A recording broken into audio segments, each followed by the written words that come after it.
On December 18th, 1972, Operation Linebacker II began. Also known as the Christmas bombings, the operation was the last major military campaign by the United States during the Vietnam War. As U.S. combat activity in the war began to diminish, negotiations began between the U.S. and North and South Vietnam to end the war. In October of 1972, the U.S. presented peace terms, which included America's withdrawal from Vietnam, the North's recognition of the South, new border lines, and new elections, which would include the banned Vietnam Communist Party. The president of South Vietnam, however, rejected these terms, and after a second attempt by the U.S., negotiations began to break down on December 16th.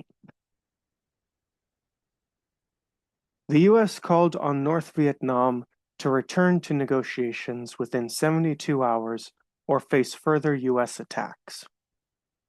On December 18th, 1972, after the 72 hours had passed, the U.S. launched Operation Linebacker II, a mass bombing campaign on the military and industrial districts of Hanoi and Haiphong.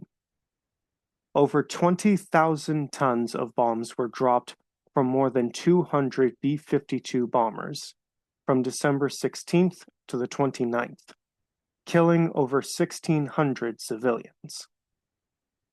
The U.S. states that 16 of its bombers were shot down during the campaign.